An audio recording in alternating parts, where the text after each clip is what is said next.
কক্সবাজার চকরিয়া উপজেলা ভূমি অফিসের আয়োজনে ভূমি উন্নয়ন মেলা 2025 ইংরাজি সমাপ্ত হলো। তো মেলাটি উদ্বোধন করেন উপজেলা নির্বাহী অফিসার মোহাম্মদ আতিকুর রহমান। 3 দিনব্যাপী উক্ত মেলায় বিভিন্ন করদাতাদের উৎসবমুখর পরিবেশে কর প্রদান করেন, এতে অনেকে সন্তুষ্ট প্রকাশ করেন। আপনাকে সেবা নিতে আসছেন ভূমি উন্নয়নের বিষয়ে? আমি ভূমি উন্নয়নে সেবা নিতে আসছি। তবে এসে সুন্দর একটু পরিবেশ দেখেছি, যে পরিবেশে আসলে জনগণ এখন অবশ্যই যখন আমরা নিজেরা এসে যে সুফল পেয়েছি অফিসে ছিলেন অফিসে, এই যে কর যে ভূমির যে হাজনাত দেওয়ার, আমাদের মতো আরও অন্যান্য জনগণ যে আসতেছে দেখতেছি, বাইরে দেখছি সবাই বলতেছে দোকানে পাড়ে সুন্দর একটা সেবার মান হয়েছে, সবাই পেয়েছে। তো আমরা আশা করব এইভাবে যেহেতু জনগণ আরও সুন্দর সেবা আরও পেতে পারে আশা করি। এই বলে আমার আপনার পরিচয়টা একটু দেন তো প্লিজ। আমার পরিচয় হচ্ছে আমার বাড়ি হচ্ছে যে চকরিয়া পৌরসভা 3 নম্বর ওয়ার্ড। তো আমি বৃহত্তর আরাকান সড়ক পরিবহন শ্রমিক ইউনিয়নের চকরিয়া শাখায় সম্পাদক হিসাবে দায়িত্বে আছি। আমার অফিস হলো চকরিয়া পৌরসভা বাস টার্মিনাল। আচ্ছা, আমি একটা বিষয় জানতে চাইবো যে এই যে সুন্দর আয়োজনটা যে ম্যানেজমেন্ট করেছে আজকে উপজেলা প্রশাসনের পক্ষ থেকে ভূমি উন্নয়ন এই যে কর প্রদানের জন্য আনুষ্ঠানিকতা পাবে, এইভাবে আপনারা প্রতি বছর চালু রাখলে কি আপনার কি রকম মতামত কি বলেন তো? অবশ্যই যেমন আজকে চলতেছে তেমনিভাবে প্রতিটা বছরে বছরে যদি এই ভূমি মেলা করে থাকে তাহলে জনগণের জন্য উপকার হবে, দেশবাসীর জন্য উপকার হবে। আমরা আবেদন, আজকের এই আয়োজনটা আপনার কাছে কেমন লেগেছে এটা একটু আমাদের? না অবশ্যই আজকের আয়োজনটা আমার দৃষ্টিতে ইনশাল্লাহ ভালো লাগছে।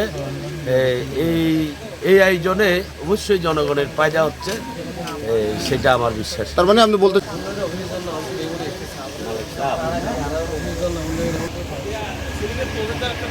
আপনি তো চকরিয়া তহসিল অফিসের কর্মকর্তা হিসেবে দায়িত্ব আছেন।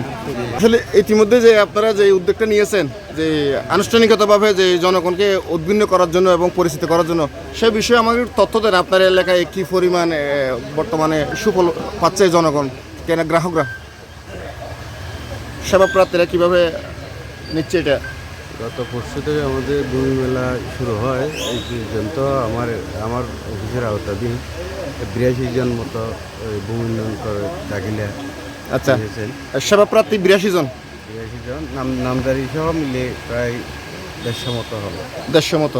আচ্ছা, এইটা আপনারা কীভাবে নিচ্ছেন যে এত সুন্দর একটা পরিবেশের মধ্যে আপনারা যে অন্ততপক্ষে আগের তুলনায় কি বেড়েছে না কমেছে? এটা একটু বেড়েছে, জনগণ অনেক সচেতন, উৎসাহ বেড়েছে। উৎসাহ বেড়েছে। আমাদের প্রচার প্রচারণার পরে এই 3 দিনে অনেক জনগণ এসেছে। আমরা চেষ্টা করতেছি সবাইকে সেবা দেওয়ার জন্য। আপনার পরিচয়টা একটু প্লিজ। আমি আবুল মনসুর, ইউনিয়ন ভূমি সহকারী কর্মকর্তা সিরিঞ্জা। আচ্ছা, তো এই আয়োজনটি আপনারা প্রতি বছর চালু রাখবেন কিনা? এটা প্রতি বছর হয়, অন্যান্য বছর তো 7 দিন হয়েছে। আচ্ছা, এই বছর 3 দিন, এটা প্রতি বছর হবে চলমান প্রক্রিয়া। আসসালামু আলাইকুম। কি আমার কি অবস্থা? কিছু জিজ্ঞেস করতেছেন?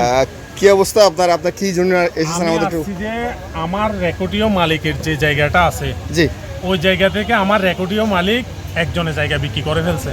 জি, আমার রেকর্ডীয় মালিকই জায়গা বিক্রি করে ফেলছে। বিক্রি করার পরে পুনরায় ওনার ছেলে আবার দুজনের মধ্যে একজনে খতিয়ান নামজারি করছে ওই জায়গায়, সেম জায়গায়। আবার আরেকজনের মৃত ব্যক্তি, উনি মারা গেছে জায়গাটি বিক্রি করার পরে। এরপরে গিয়ে আবার ওনার আরেকজন ছেলে জায়গা দুজনরে বিক্রি করছে, পুরো খতিয়ান করছে। মৃত ব্যক্তি কিন্তু জায়গা বিক্রি করে ফেলছে, উনি জীবিত থাকতে জায়গা বিক্রি করে ফেলছে ওই জায়গা। আচ্ছা, এই বিষয়ে আপনি এসলেন মহোদয় বরাবর কোনো ডকুমেন্টস কিংবা কোনো আবেদন করছেন কিনা? এটা কি করতে হবে আমি এই স্যার পরামর্শের জন্য আসছি। ধন্যবাদ। হ্যাঁ, তাহলে আপনাদের জমির সংক্রান্ত বিষয়ে একটু পরামর্শ নেবেন আর কি। জি জি, আজকে এই ভূমি মেলা উন্নয়ন বলেন তো, এই যে ওসমান ভাই যিনি আপনার পরামর্শের জন্য আসে, ওনাকে পরামর্শ কি দিয়েছেন আপনি এই মুহূর্তে? পরামর্শটাই হচ্ছে যে আমার কাগজপত্র সম্পূর্ণ ডকুমেন্টস যেগুলা বলছে এগুলা সংগ্রহ করতে হবে। এগুলা যদি সংগ্রহ যদি না করে তাইলে এটা বোঝানো একটু দুর্বল হয়ে যাবে। আচ্ছা, তার জন্য এর বলছে আপনি কাগজপত্র সংগ্রহ করেন, কাগজপত্র সংগ্রহ করে লিখিত আকারে আপনি সামারি তৈরি করেন, সামারি নিয়ে স্যারের ওদিকে গিয়ে আবেদন করবেন, এখন যাবেন না, কাগজপত্র সংগ্রহ করার পরে তারপর। উনি এখন যে কথাটা বললো এটা কি সঠিক কিনা? হ্যাঁ, আমি ওই যে